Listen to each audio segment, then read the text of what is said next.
एक ऐसी दुनिया की कल्पना करें जहां बिजली हवा में बिना तारों के बहती हो, जहां ऊर्जा मुफ्त हो। क्या ये साइंस फिक्शन जैसा लगता है? लेकिन एक व्यक्ति के लिए ये भविष्य की सच्चाई थी। मिलिए निकोल टेस्ला से, वह वैज्ञानिक जिसने हमें अल्टरनेटिंग करंट, वायरलेस एनर्जी और ऐसे विचार दिए जो आज भी एक रहस्य बने हुए हैं। इस वीडियो में हम टेस्ला के जीवन की गहराई में उतरेंगे, उनकी प्रतिभा, संघर्ष और उन गुप्त आविष्कारों को उजागर करेंगे जो इतिहास में खो गए। तो आइए इस महान वैज्ञानिक की कहानी को जानें। Wizard, the life and times of Nikola Tesla Mark Seifer द्वारा लिखी गई एक विस्तृत जीवनी है जो निकोला टेस्ला के असाधारण जीवन को दर्शाती है। ये किताब टेस्ला के बचपन, उनके वैज्ञानिक आविष्कारों, एडिसन और अन्य वैज्ञानिकों के साथ उनके संघर्ष और उनकी रहस्यमयी मृत्यु तक की यात्रा को विस्तार से प्रस्तुत करती है। टेस्ला, जिन्होंने आधुनिक इलेक्ट्रिसिटी सिस्टम को आकार दिया, एक ऐसे व्यक्ति थे जिनकी कल्पनाएं उनके समय से बहुत आगे थीं। बचपन और प्रारंभिक जीवन। निकोल टेस्ला का जन्म 10 जुलाई 1856 को स्मिलजान, जो अब क्रोएशिया में है, में हुआ था। उनके पिता एक पादरी थे और उनकी माता एक कुशल महिला थीं, जिन्हें घर के छोटे छोटे उपकरण बनाने में रुचि थी। टेस्ला का दिमाग बचपन से ही तेज था और उन्हें गणित व विज्ञान में गहरी रुचि थी। एक दिन जब वे अपने गांव में घूम रहे थे तो उन्होंने देखा कि कैसे पानी की धारा पहिए को घुमा रही थी। तभी उनके दिमाग में एक विचार आया, क्या हम बिना किसी कोयले या ईंधन के भी मशीन चला सकते हैं? यही विचार आगे चलकर उनके जीवन का मिशन बन गया। शिक्षा और पहला आविष्कार। निकोला टेस्ला का ज्ञान और शुरुआती प्रयोग। टेस्ला की शिक्षा। एक असाधारण छात्र। निकोल टेस्ला बचपन से ही एक अद्भुत बुद्धिमान बालक थे।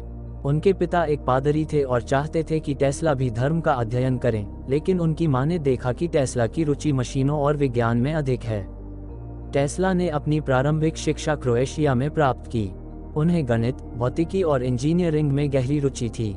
उनका दिमाग इतना तेज था कि वे गणितीय समीकरणों को बिना कागज कलम के हल कर सकते थे। उनके शिक्षकों को ये लगता था कि टेस्ला नकल कर रहे हैं, लेकिन वास्तव में यह उनकी असाधारण मेमोरी और गणनात्मक शक्ति थी। बचपन की पहली वैज्ञानिक झलक। एक बार टेस्ला अपने गांव के पास एक नदी के किनारे खेल रहे थे। उन्होंने देखा कि पानी का बहाव एक चक्की के पहिए को घुमा रहा था। तभी उनके दिमाग में सवाल आया, क्या हम बिना ईंधन जलाए भी मशीन चला सकते हैं? यह विचार आगे चलकर उनके पूरे जीवन का आधार बन गया। वे ऊर्जा के नए तरीकों की खोज में लग गए। ग्रेजुएशन और इंजीनियरिंग की पढ़ाई। 1875 में टेस्ला ने ग्रेज विश्वविद्यालय, ग्राज यूनिवर्सिटी ऑफ टेक्नोलॉजी, ऑस्ट्रिया में दाखिला लिया। यहाँ उन्होंने इलेक्ट्रिकल इंजीनियरिंग की पढ़ाई शुरू की। वे इतने मेहनती थे कि रोजाना 20 घंटे तक पढ़ाई करते थे और रात रात भर किताबें पढ़ते रहते थे। पहली प्रेरणा, डायनामो मशीन और डीसी कार्ट। ग्रेज यूनिवर्सिटी में टेस्ला को पहली बार ग्राम डायनामो मशीन देखने को मिली। यह मशीन डायरेक्ट करंट डीसी उत्पन्न करती थी, लेकिन इसमें एक समस्या थी, ब्रश नामक यांत्रिक संपर्क बिंदु बहुत तेजी से घिस जाते थे। ये देखकर टेस्ला के दिमाग में एक नया विचार आया, अगर बिना ब्रश वाली मशीन बनाई जाए तो क्या ये हमेशा के लिए बिना घिसे काम कर सकती है? यहीं से उनके दिमाग में अल्टरनेटिंग करंट एक्ट मोटर का बीज बोया गया। ब्रशलेस मोटर का सपना। टेस्ला को विश्वास था कि एक ऐसी इलेक्ट्रिक मोटर बनाई जा सकती है जो बिना किसी ब्रश के काम करे और कम ऊर्जा में अधिक शक्ति दे। यह विचार उस समय के वैज्ञानिकों को असंभव लगता था, लेकिन टेस्ला इस विचार पर अडिग रहे। वे अपनी पढ़ाई में और गहराई से लगे रहे, लेकिन तभी उनके जीवन में एक बड़ा संकट आ गया। टेस्ला की पढ़ाई अधूरी क्यों रह गई? 1880 तक टेस्ला गंभीर मानसिक और शारीरिक तनाव में आ गए। वे लगातार बिना रुके काम कर रहे थे और इस वजह से उनकी सेहत पर बुरा असर पड़ा। पारिवारिक समस्या। उनके पिता चाहते थे कि टेस्ला एक पादरी बने, जबकि टेस्ला विज्ञान में जाना चाहते थे। अत्यधिक परिश्रम। वे दिन रात पढ़ते रहते थे, जिससे उनकी नींद और स्वास्थ्य बिगड़ गया। फीस का संकट। परिवार की आर्थिक स्थिति कमजोर होने के कारण वे विश्वविद्यालय की फीस नहीं चुका सके। आखिरकार 1881 में टेस्ला को अपनी इंजीनियरिंग की पढ़ाई बीच में ही छोड़नी पड़ी। वे बहुत निराश हो गए और कुछ समय के लिए उनकी मानसिक स्थिति भी बिगड़ गई। पहला बड़ा आविष्कार, एक्ट कर्ट सिस्टम का जन्म। टेस्ला ने अपनी पढ़ाई भले ही पूरी न की हो, लेकिन उनका जुनून कम नहीं हुआ। 1882 में वे बुडापेस्ट चले गए, जहां उन्होंने बुडापेस्ट टेलीफोन एक्सचेंज में नौकरी की। यहीं पर उन्होंने अपने जीवन का पहला सबसे बड़ा आविष्कार किया, घूमते हुए चुंबकीय क्षेत्र, रोटेटिंग मैग्नेटिक फील्ड की खोज। एक दिन टेस्ला अपने एक दोस्त के साथ संध्या के समय पार्क में टहल रहे थे। वे माइकल एंजेलो की कविताएं पढ़ रहे थे। अचानक टेस्ला को एक जबरदस्त आविष्कारिक झटका लगा। उन्होंने अपने दोस्त से कहा, मुझे दिख रहा है, मैंने ब्रशलेस मोटर का हल खोज लिया है। टेस्ला ने तुरंत जमीन पर एक छड़ी से डिजाइन बनाना शुरू किया। ये डिजाइन रोटेटिंग मैग्नेटिक फील्ड का था, जो अल्टरनेटिंग करंट एक्ट मोटर की नींव बनने वाला था। डीसी बनाम एक्ट करंट, टेस्ला की जीत की शुरुआत। उस समय दुनिया डायरेक्ट करंट डीसी प्रणाली का उपयोग कर रही थी, जिसे थॉमस एडिसन ने विकसित किया था। लेकिन डीसी करंट की कई सीमाएं थीं। डीसी करंट को लंबी दूरी तक भेजना मुश्किल था। डीसी करंट में बिजली का बहुत नुकसान होता था। डीसी मोटर्स में ब्रश का इस्तेमाल होता था, जो जल्दी घिस जाते थे। इसके विपरीत टेस्ला के एक्ट करंट में कई फायदे थे। एक्ट करंट को लंबी दूरी तक बिना अधिक ऊर्जा हानि के भेजा जा सकता था। एक्ट मोटर बिना ब्रश के भी काम कर सकती थी, जिससे इसकी लाइफ ज्यादा होती। एक्ट ट्रांसफार्मर से वोल्टेज को आसानी से बदला जा सकता था। टेस्ला को अब विश्वास हो गया कि उनका आविष्कार दुनिया को बदल सकता है। पहला बड़ा ब्रेक, अमेरिका जाने का सपना। टेस्ला ने इस नए आइडिया को लेकर कई जगहों पर नौकरी की, लेकिन कोई भी इसे स्वीकार नहीं कर रहा था। आखिरकार उन्होंने पेरिस में कॉन्टिनेंटल एडिसन कंपनी में काम करना शुरू किया। यहाँ पर उन्होंने एडिसन की डीसी मशीनों को सुधारने में मदद की।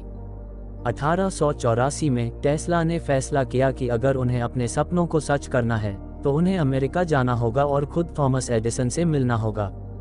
टेस्ला ने अपनी सारी जमा पूंजी लगाकर अमेरिका का टिकट खरीदा और न्यूयॉर्क के लिए रवाना हुए। उनके पास न पैसे थे, न कोई बड़ी पहचान, बस एक सपना था कि वे दुनिया को बदल सकते हैं। निष्कर्ष, शिक्षा से अधिक जुनून की ताकत। टेस्ला की शिक्षा अधूरी रह गई, लेकिन उन्होंने कभी भी सीखना नहीं छोड़ा। उन्होंने अपनी असाधारण मेमोरी और गणितीय कौशल से खुद को इंजीनियरिंग में निपुण बनाया।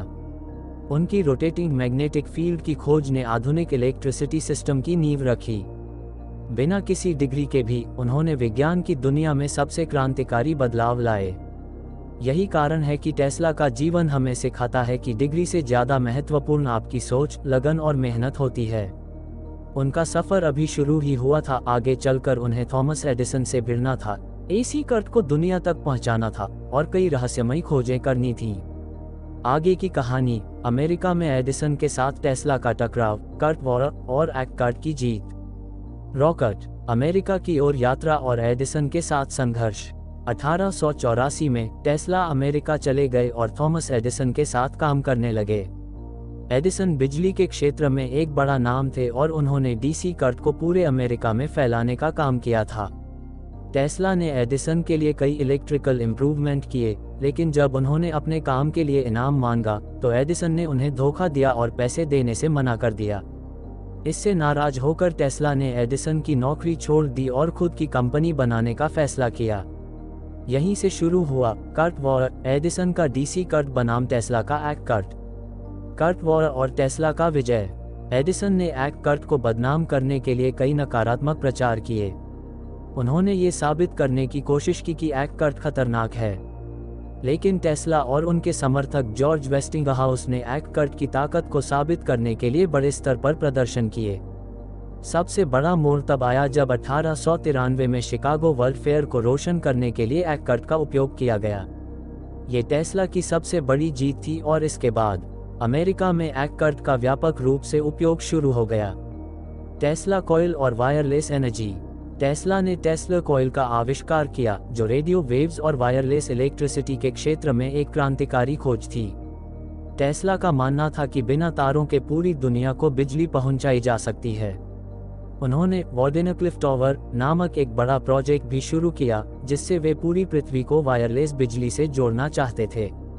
लेकिन इस योजना को आगे बढ़ाने के लिए उन्हें बहुत पैसे की जरूरत थी।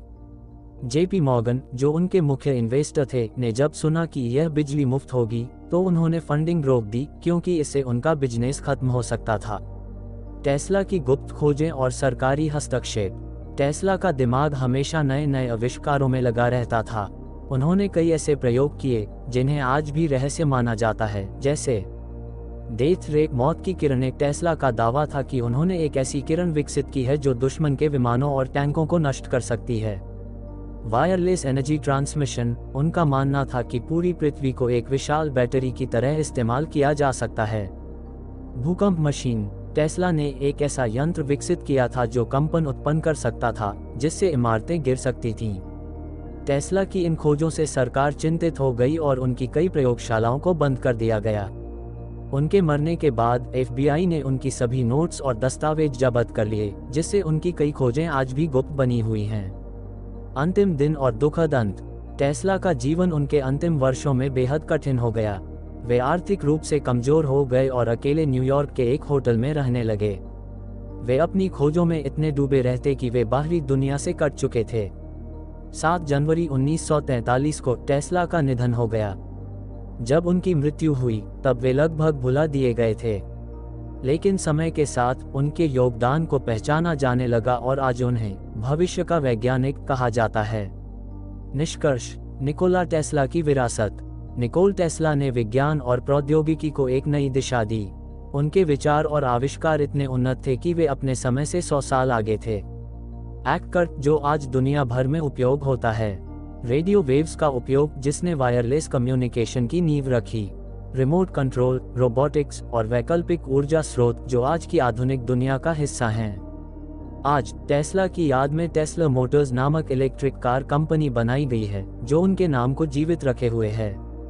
अंतिम विचार, wizard, the life and times of Nikola Tesla, ये दर्शाता है कि टेस्ला सिर्फ एक वैज्ञानिक नहीं, बल्कि एक सपने देखने वाले, एक इनोवेटर और एक भविष्यद्रष्टा थे। उनका जीवन संघर्षों से भरा था, लेकिन उन्होंने कभी हार नहीं मानी। आज जब भी हम बिजली का उपयोग करते हैं, हमें याद रखना चाहिए कि यह सब एक ऐसे व्यक्ति की देन है जिसने दुनिया को उजाले से भर दिया, निकोल टेस्ला। तो दोस्तों, अगर आपको यह वीडियो पसंद आया हो तो इसे लाइक और शेयर करें और हमारे चैनल को सब्सक्राइब करना न भूलें। अगले वीडियो में हम और भी करियर टिप्स और किताबों के बारे में बात करेंगे। धन्यवाद।